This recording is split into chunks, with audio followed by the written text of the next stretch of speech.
Hi, I'm Dina McKittrick, and I'm here to do a 10-minute stone reading um, with the stones of change in the medicine wheel. You can see it here down below. And I've chosen for today's topic, because I'm doing just one question kinds of things.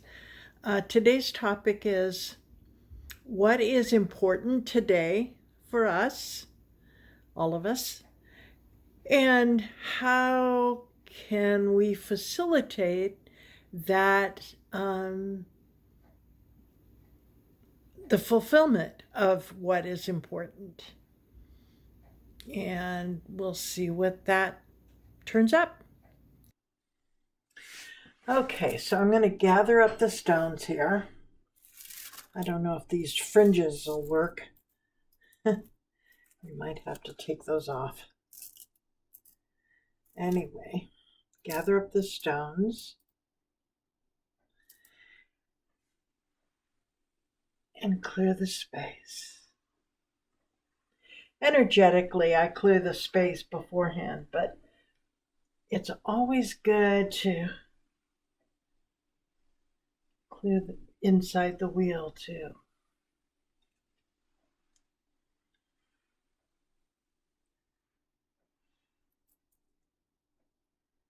Kineo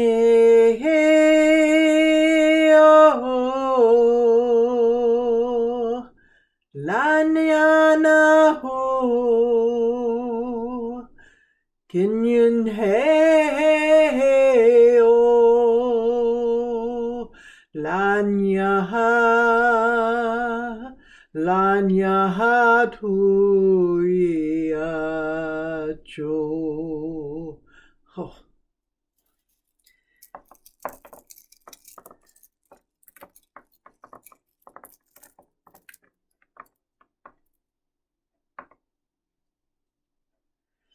Okay, so this is the stone that I always read first.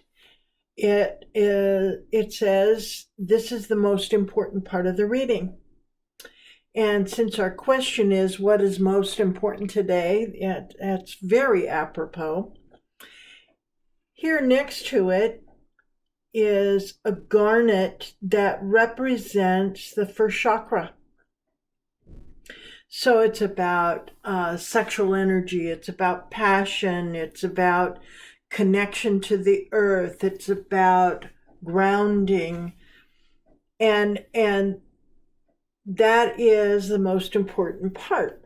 Now, here next to it, we have our sacred masculine stone, which is the goer, doer part of us, the part that is active. It could be considered the yang part of energy and ourselves.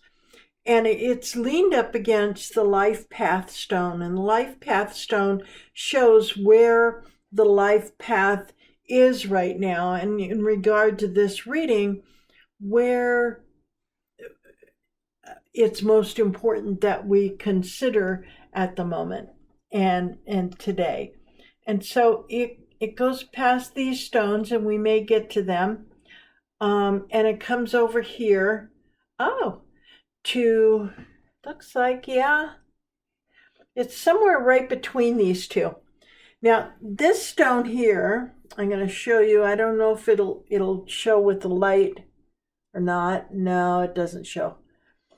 But that stone, when you look at it with light behind it, looks just like a baby in the womb. And this stone here is called birth. And maybe you can see why it's called that. So it's between the baby in the womb and birth on the one end, then it takes us through the first chakra, and it comes over here to between these two. Ocean ocean, the ocean stone, this is a beautiful stone. It's a, a fossil. And the ocean stone and the moonstone, which is actually a moonstone. And so it's over in the emotional area. Now, this over here is in the physical area headed towards spirituality. And then this one side is very much in the emotional area. And the moonstone usually speaks to our feminine self, our feminine side, but it talks about the rhythms of the moon, and it talks about the cyclic nature of our emotions. It talks about the reflective beauty in things. And the ocean stone talks about the emotions, the deep emotions that like reside on the bottom of the ocean, that where little bit of movement of the emotions down there can be caused by just great big upheaval up on the surface, but down there we just feel the tiniest movement. And on this side of, not quite as important as the masculine stone, but is the sacred feminine. So we have the sacred feminine on one side and the sacred masculine on the other. And so this is the sacred feminine energy that it's talking about, but then so is this. Birth is usually something that has to do with the feminine, although, and the womb certainly is, although there is a masculine nature to birth as well, because just like the an epiphany is a masculine, usually has a masculine energy. It has to do with that yang energy of the spark that happens. The feminine energy is more the womb-like. It contains the darkness where the spark happens, and so that's interesting. Let's see who else is here nearby. Also nearby is veils. And veils has very much to do with all the stones that are around it. And what it talks about, first off, it talks about seeing the energy or seeing the reality out here, and then being able to see through that energy and see what is really underneath it. So it talks about that duality of reality, and it's not dual in its nature of reflection of that. It's more that it's the what's behind the reality that we're experiencing is more like foundational to what we are experiencing. And so it's not this or that as much as it is this is what holds up that. And then next to it is the empowerment stone.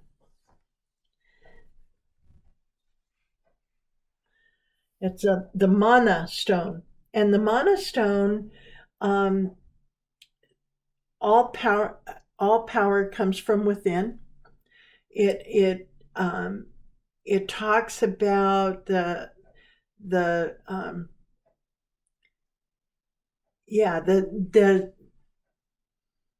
connecting with your inner self and getting that um,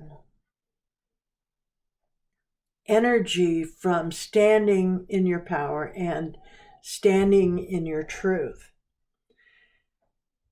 But Veils points out the duality of things as well as the inner outer reality. It also points at any stone that's near it.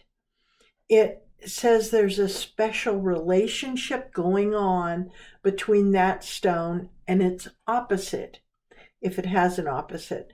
Now, on this side, we have the male female. So there's that, the masculine feminine. So there is a relationship going on there, and it has to do with that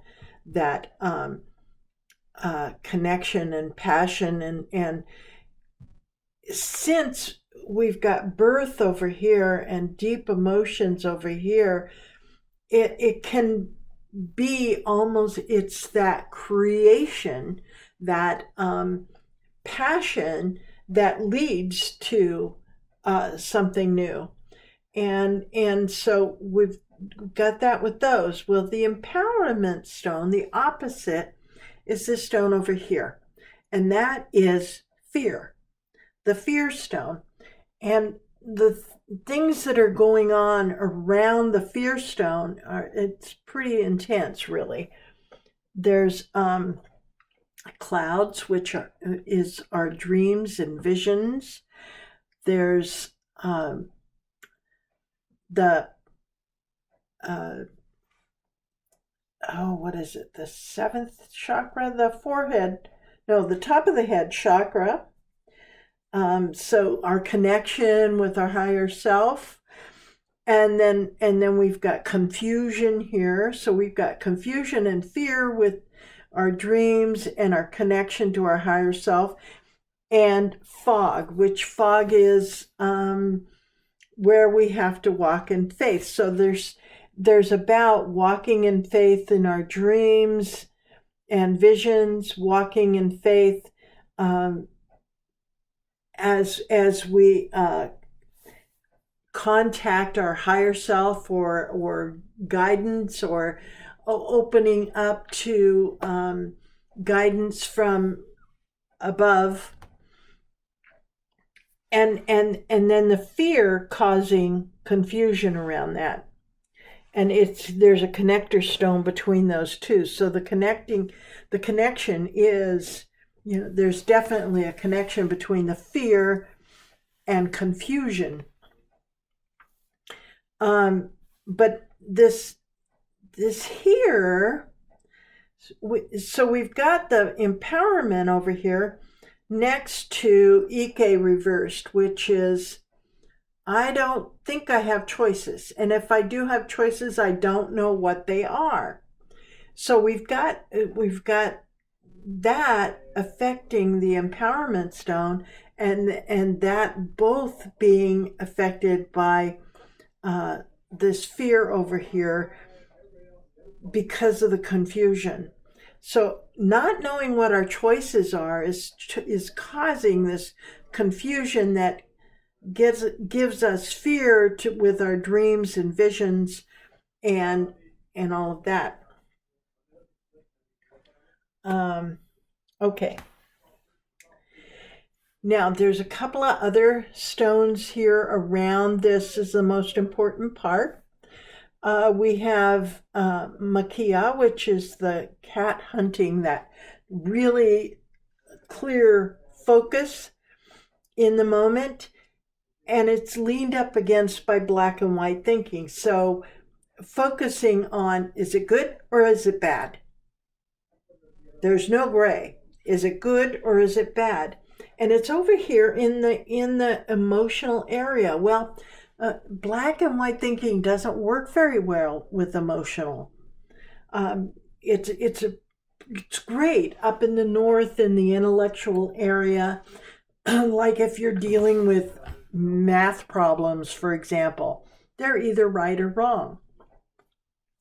But your emotions are not either right or wrong.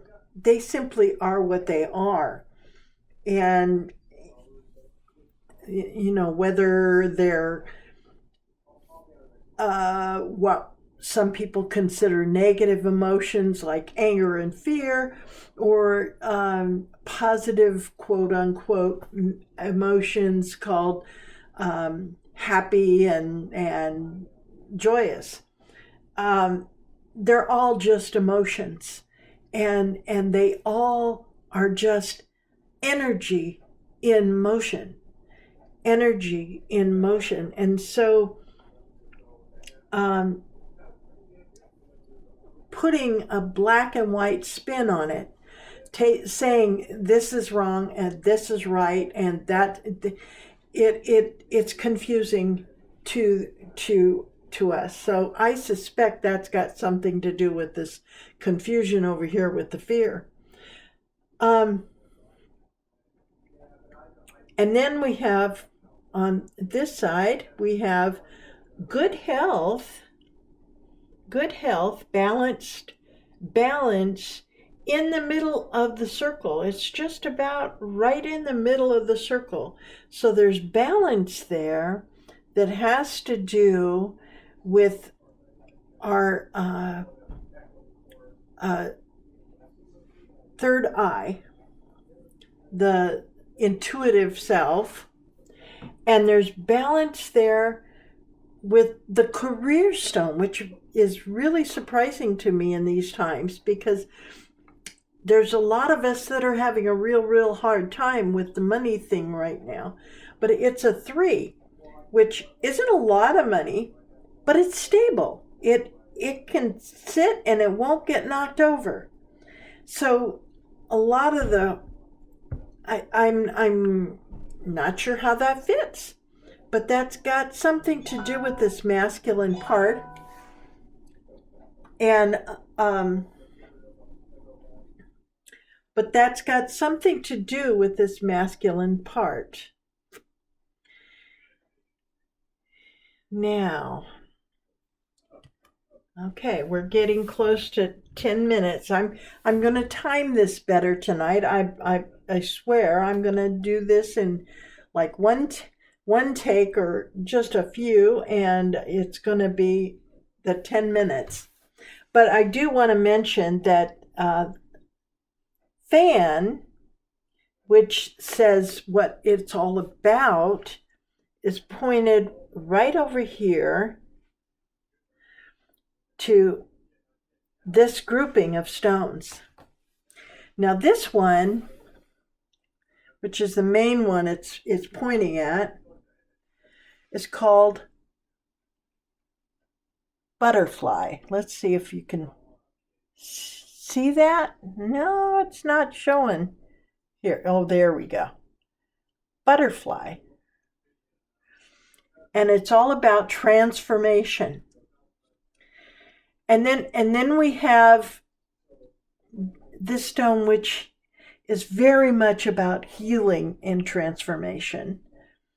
And this stone here, which is, it's kind of between the two and focused on this one.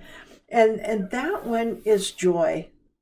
It's just simply joy. Next to it on the other side is little bird. And a little bird sits and sings all day, just sings out its joy.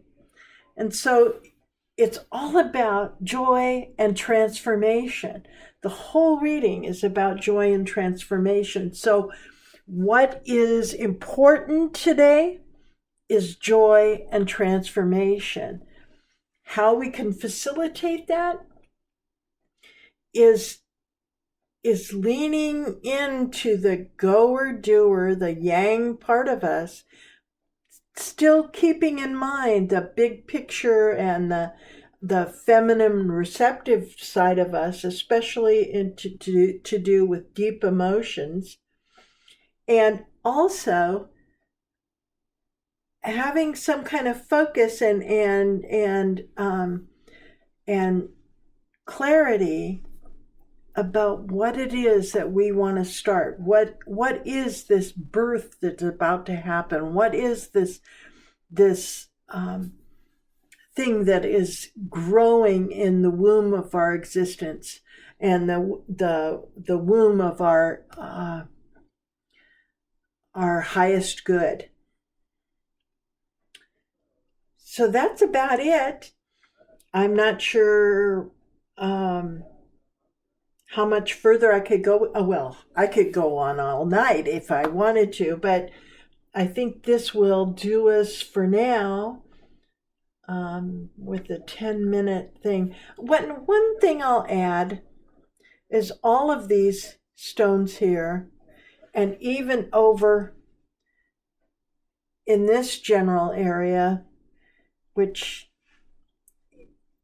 is more balanced, physical, spiritual. The emotional rotor-rooter is aimed at this black and white thinking and the focus on the black and white thinking. So, and also on the good health and centeredness, the good health or balance stone right in the middle talks about balance for all of us, and being balanced, and when we're in our intuitive self, and also with the money. But all of that is tied into the emotional rotor. So we're really going through it, but this is a real strong urge here to tap into those deep emotions as we create this new beginning. So that's the reading for tonight. And it's exciting to me. I can't wait to see what it is that we're creating. I know it's good. It looks good on the stones. I feel it in my gut that there's some really good stuff happening and getting ready to happen. And I hope that you and yours are safe and happy, and discover what it is that brings up the passion for you and sparks new beginnings. Have a wonderful day. Bye-bye.